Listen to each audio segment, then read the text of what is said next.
Howdy, howdy, and welcome back to the Mike on the Mike podcast. I am DJ Mikey D, and we're big chillin' today. It's an unfiltered Friday, but it's on a Saturday because 4th of July just happened. And I took the day off. I didn't do anything, so we were a little late to getting to this. Alright, so first up on the day, we gotta hit today's Song of the Day with DJ Mikey D. Spin our wheel.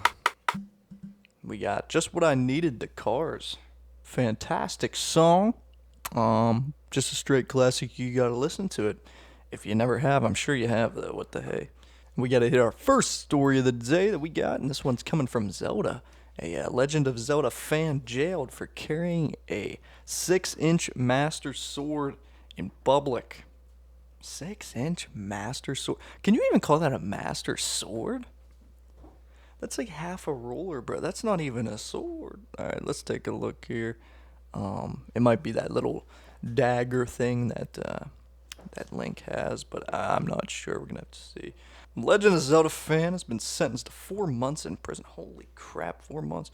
After being found in possession of a small replica of the series Master Sword. Okay, so it's a small little replica of that Master Sword. I'm guessing that you take out of the stone.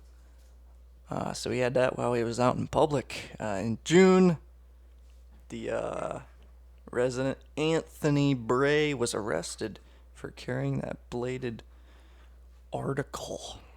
CCTV operators noticed Bray with the Master Sword replica, which had a total blade length of 6 inches, which is not that huge. I mean, it's pretty big for a knife's sake, but that is a small sword's sake. The blade was inside a sheath and could be released from the sheath with the press of a button. Button pot, yeah, that's like a switchblade with a button on it. I know that is highly illegal. So they might have treated it as so. When questioned, Bray said the Master Sword replica was purchased online as a fidget toy. Officers explained that despite this being the intended purpose, the blade was in fact a sharply pointed item which could be used as a weapon and might put others in fear of it being used against them. Bray maintained he would not have used the Legend of Zelda sword replica as an actual weapon. Bray did, however, acknowledge it could have been perceived as threatening, though. Oof. Probably shouldn't have did that, but we take a zero tolerance policy to bladed articles in public, and Bray has fallen, afoul of it, sadly, said Sergeant Spellman of the Patrol Investigations Unit on the case. It is possible to find fidget toys that aren't 6-inch blades. It is possible to not walk down the street holding the item in front of you. Certainly. With a bit more self-awareness, Bray could have avoided contact with this completely. Bray is now required to pay a victim surcharge of 150 euros, it looks like. I'm not sure where this was, but that's 154 euros. In addition to serving the aforementioned prison sentence of 4 months. Wow. Yeah, dude, you can't be walking down the street with a blade, man. It's especially out of its sheath. Like maybe if you just had it on the hip and you were cosplaying or something. Kind of weird nonetheless, but you don't want to be doing that. You can't be carrying that crap. We're learning just the best information over here on the Mike podcast. Alright, that was the story there. We hit the song of the day, so we're gonna figure out, What the hell's for dinner with DJ Mikey D. Dinner situation might be going a little crazy. Yeah, actually, I'm working for dinner time, so hopefully we can actually get something I can have here. Let's spin the wheel, see what we get. We're having chicken tenders and fries. I can certainly bring that to work with me. Yeah, fantastic. Let's hit our second story of the day. Doesn't want to got an ad on here. Hold up. Okay, this one is about a Wells Fargo analyst ordering the same Chipotle burrito bowl 75 times in a row and found that the portion problem is a real thing. Now, I've been hearing this all the time. Chipotle, oh my god, they're messing up my proportion size. I get a bowl of rice, and then, like, one guy will give me, like, a crap load of steak. And then I get another person, bro, and they give me, like, no chicken. It's been a thing. Let's see what this is about. Okay. Chipotle executives have sworn up and down that the restaurant chain does not have a proportion problem. But an analyst at Wells Fargo begs to differ. To finally put the weight debate to rest, Wells Fargo analyst Zachary Fadem and his team bought and weighed 75 burrito bowls. The analyst studied and hopefully later devoured those 75 bowls at 8 different Chipotle locations in New York City, with half the orders placed digitally and the other half in person. Throughout the study, the analysts found that the bowls' weights were wildly inconsistent. The median bowl ordered online and in person weighed about the same, according to the Thursday note, but the weight of the burrito bowls varied drastically in each category. For in person orders, the heaviest bowl weighed 47% more than the lightest. The weight varied even more for digital orders, with the heaviest bowl weighing 87% more than the lightest bowl. At 13.8 ounces, the smallest burrito bowl weighed just a little more than the average can of soda. Holy cow, that's freaking not that much. Apparently, there's at least one New York City Chipotle that may also be worth avoiding, as the analysts found that many of the 10 latest bowls were from the same unnamed store. All 10 were also digital orders. Those people must not care about the digital orders, man. While throughout it's improving, the order consistency remains an opportunity. I don't know what the hell that even means. Okay, let's look at the special look here. The analyst comes as Chipotle has been criticized on social media for doling out supposedly smaller portion sizes. A rumor which Chipotle has denied later emerged that the chain had instructed employees to give bigger portions to people recording them. Um, trying to get a nice video of going crazy in that bowl. I get it. Last month, Chipotle CEO Brian Nicole told Fortune that portion sizes had gotten even smaller, but added that the customers could give employees a look to bulk up their burritos. I don't know if that's true. I mean, you can. You can always ask, bulk this thing up. It's as easy as 1, 2, 3, dude. On Wednesday, another Chipotle founder has reiterated that the restaurant chain's portions have not shrunk and insisted that it has been, in fact, quite generous with its proportion. Why am I saying proportion? Portion sizes. I've never experienced someone walking out of a Chipotle hungry in 30 some odd years. I mean, it just doesn't happen, he says. The Wall Street Journal Global Food Forum. So those who complain about portion sizes, I'm not sure I quite get it, but I understand it's a thing out there. It's going to be different. And listen, this is my opinion on it too. It's like, I'm sure they're different, okay? Now, these people ordered 75 different bowls.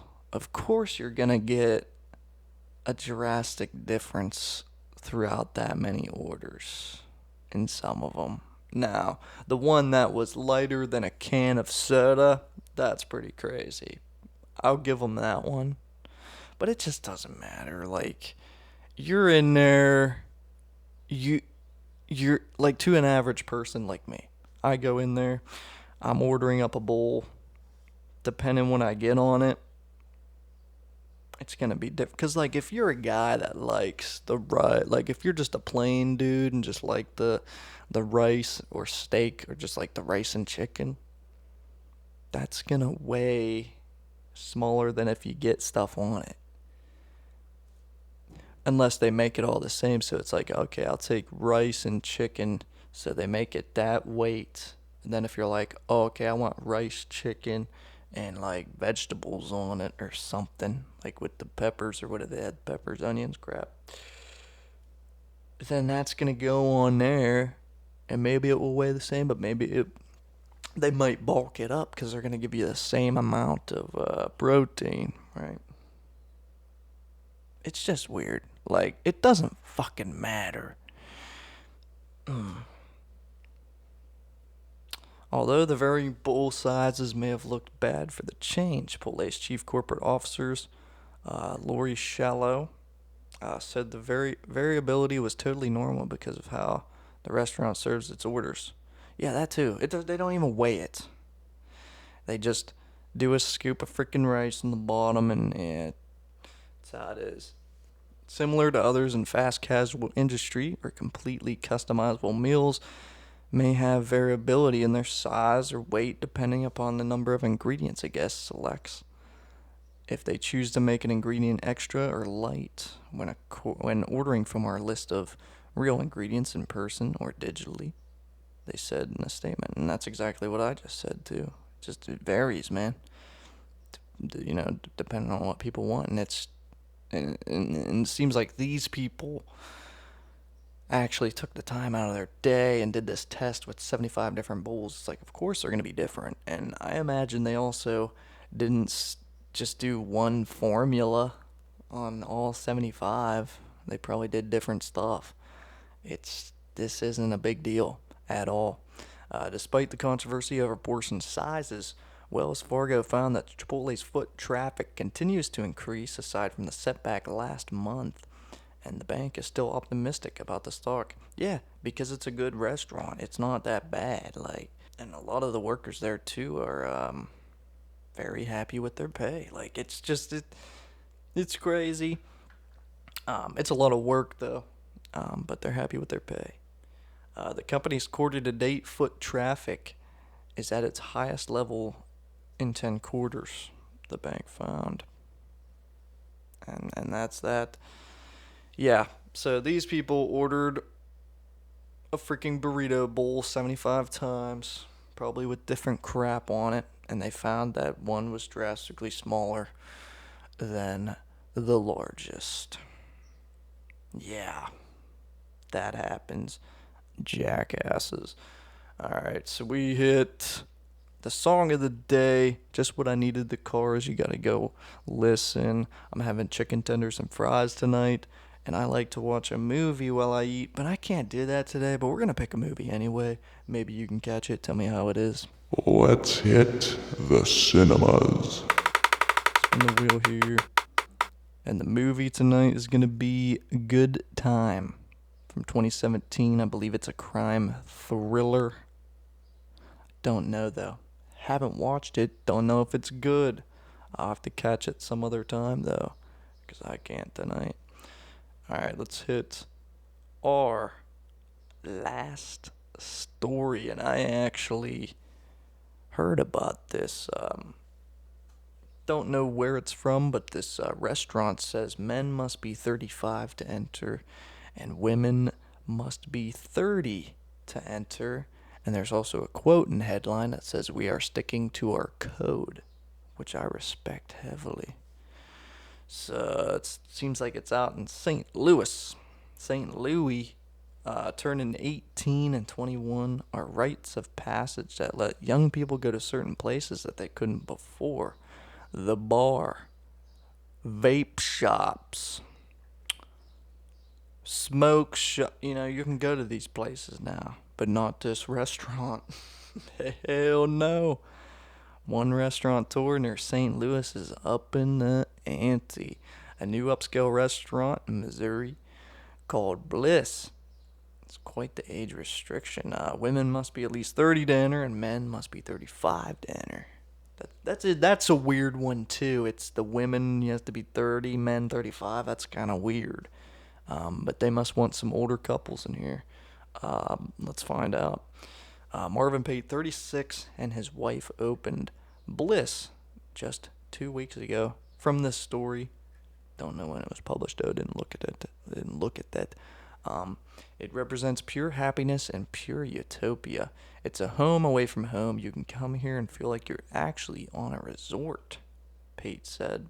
The restaurant's West African and Caribbean cuisine isn't the only hot topic simmering on social media. People can't stop talking about that age restriction.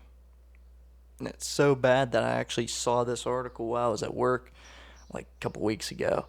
Um, and it was kind of mind blowing, but I respect that they actually they had some backlash from this, that people couldn't get in if they weren't this age, but they were just like, "No, we're sticking to our guns." They didn't even care, and I respect that honestly. It's just something for the older people to come and do and have a happy hour. He says, "Come get some good food and not have to worry about some of the young folks that bring some of the drama."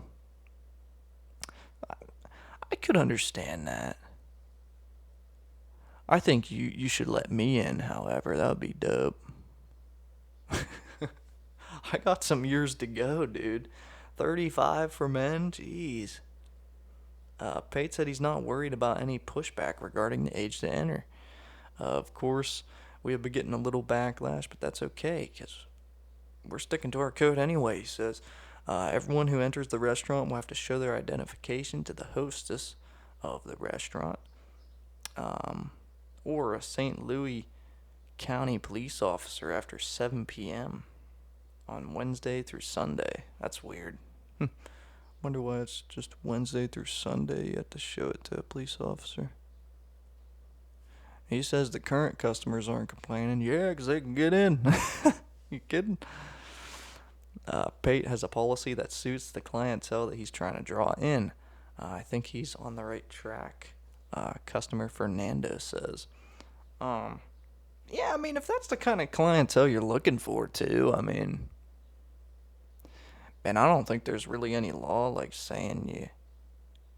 Because, I mean, it's not discrimination or anything. It's just like you can't come in here if you're not 35, and like places do this with when they're serving alcohol and stuff, and they go, hey, you can't come in here at all if you're not, 21, and it's fine. So, I mean, yeah, you can do this legally. Like, it doesn't even matter, so. Um, and then he says, those younger ones, you can come patronize the business once you turn 30 or 35 because we're going to be here for a while, they said. Dang. That's crazy. I mean, yeah, like I said, I mean, you can do this.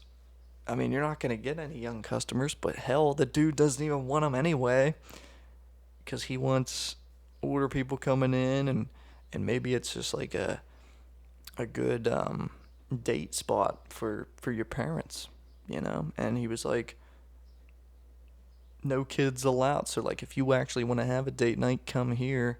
You ain't bringing the kids, bro. And I'm sure some of the parents are actually very happy about that, because hell, sometimes they just tag along anyway for a date night. Sometimes maybe you don't want that, and you're like, hey, you literally can't because this restaurant will kick you out. Dude, that's crazy. Like it's crazy.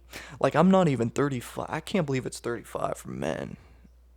Anyway, but I don't know. Maybe because it's like, oh, maybe he did this because he's like, oh, some men that are 30 are a little immature sometimes, and we don't want that. We don't want that here.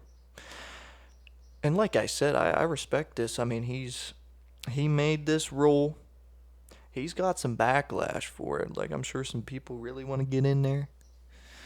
But he's sticking to his guns. This whole I think it's family operated or whatever, this whole family, they're sticking to their guns, dude. They're like, no, we are not dropping this. We don't care. We're done. We're doing this, and that's it. And I respect that.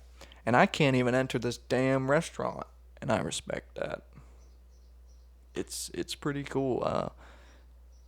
I wish people would do that more.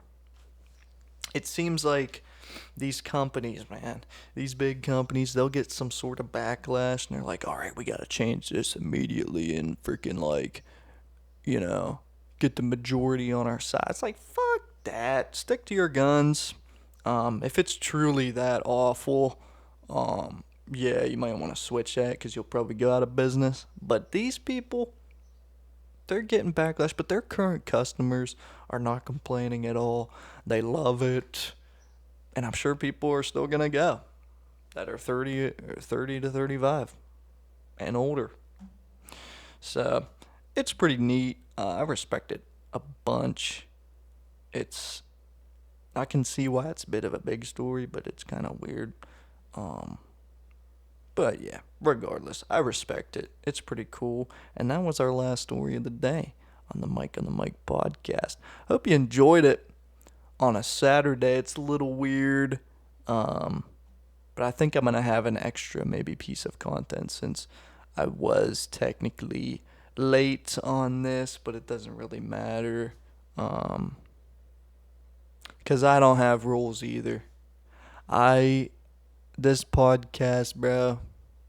I do this thing for fun, so I don't have rules either. Just like these guys, man. Well, they have rule. Wait, what am I trying to say here? Okay, they have rules and they're sticking to their guns. I usually post on Friday, but it doesn't matter because I don't. Never mind. That's actually bad because I was about to say I don't stick to my guns, but I usually stick to my word. I'm a weekly Friday news. That's what I do on this podcast, bro. But it's a Saturday because I do what I want on this podcast. That's what I'm saying. It's my podcast. But anyway, yeah, it's going to go back to normal probably from here on out. You might get an extra piece of content just because I was late on it. But anyway, yeah, we'll see you later. This was the Mike on the Mic podcast, an unfiltered Saturday. Pretty crazy. Pretty crazy. But anyway, I'll catch you next time. Have a good rest of the day to you.